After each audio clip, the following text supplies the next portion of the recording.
Lolli faannoon biyyattiitti baname inumaa gara diigumsaatti adeemaa jiraachuu agarsiiseera. Waayillan amanamoo biyyattii ta'uun himamaa kan ture humnoonni waraanaa mootummaa Itoophiyaa fi faannoon ifatti waraana walirratti labsuun lola jabaatti jiran. Gartuuleen wal waraanaa jiran kunneen waggoota dhiyoo kana waliin ta'uun naannoo Tigraayitti bobba'anii humnoota TPLF waraanaa turaniiru. Ilaalchi siyaasaa isaaniif kaayyoon ijaarama isaanii tokko kan ta'e akeeka Itoophiyaa ijaarra jedhu qabatanii kan deeman humnoonni lamaanuu bifa hammaataan walaleelaa jiru. Haalli kun biyyattiin rakkoo siyaasaa akkaan xaxamaa ta'e keessa jiraachuu agarsiiftuu ta'eera. Faannoo duuba humnoonni Shaabiyaa kan jiran yoo ta'u, kunis Eertiraan haaloo Tigraay irraa qabdu guuttachuuf humnoota faannoo jedhaman leenjisaa turuudha kan eeramu. Leenjii waraanaan qofa osoo hin taane humnoota faannoo kana ogummaa waraanaan tumsaa jiraachuutu himama. Eertiraan fedhii lafa babal'ifannaa naannicha irraa qabdu karaa kana guuttachuuf yoo abjoottu, humnoonni faannoo ammoo Eertiraatti hirkatanii fedhii biyyattii waggoota dheeraaf bituu qaban guuttachuuf waraanatti seenanii. Kanaaf waraanichi akka amma ilaalamaa jirutti humnoota fedhii garaa garaa qabaniin waan dabaalameef carraan dafee dhaamuu isaa dhiphaadha. Itiyoophiyaan jalqabumaa fedhii sabootaa irratti kan hin ijaaramne yoo ta'u, humnoonni biyyattii bulchaa turan dirqamaan walitti qabamanii gaggeessaa turaniiru.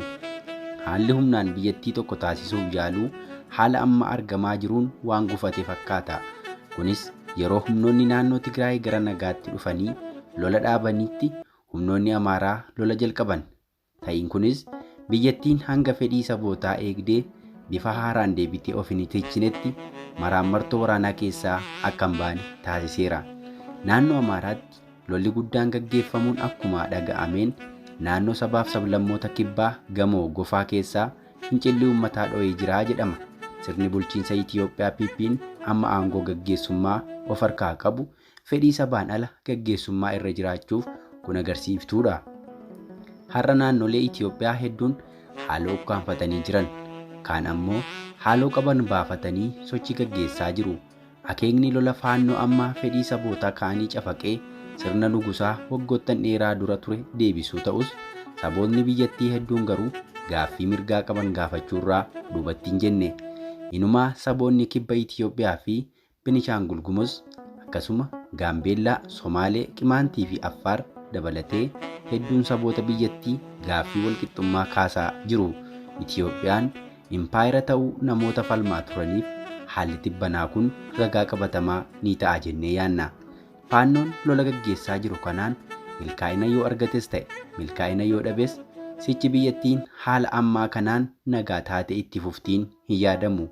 Impaayerri waraana marsaa garaa garaa keessummeessaa jirtu Itoophiyaan inumaa daandii nagaatti adeemtiin abjuu ta'eera.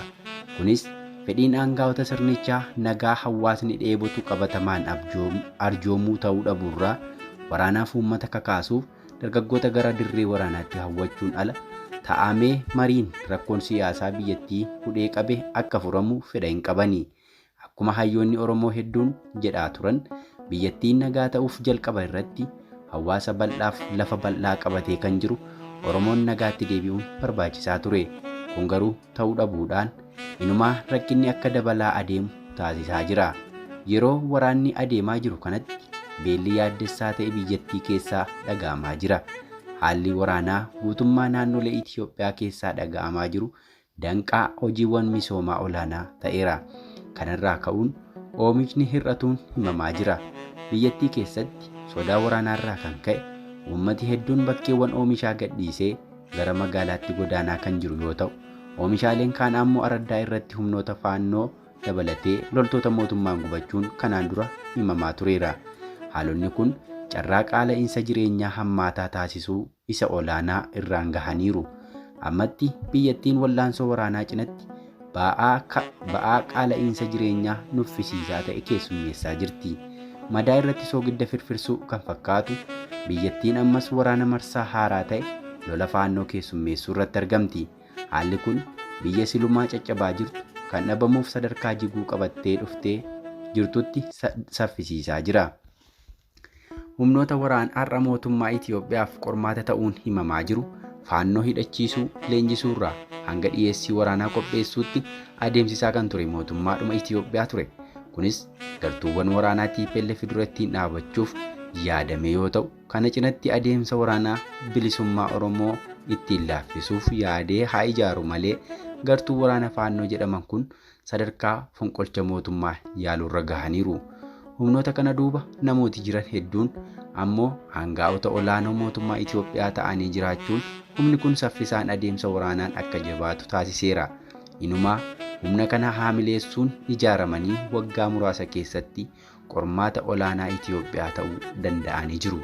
Ammas taanaan furmaata waaraan dhufuu kan danda'u biyyattiin gara marii waliigalaatti dhufuudhaa jedhee kan amanu addi bilisummaa Oromoo naannoo Oromiyaatti mootummaan ce'umsa biyyoolessa Oromiyaa akka dhaabbatu waamicha taasisaa jira.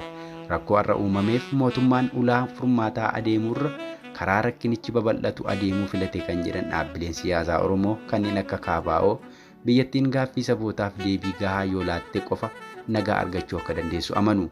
Mootummaan Itoophiyaa ammoo gama isaan yaadota olii kana guutuutti amanee fudhachuurra tarkaanfii humnaa akkasuma dhiibbaa siyaasaan rakkina furuu irratti of gateera.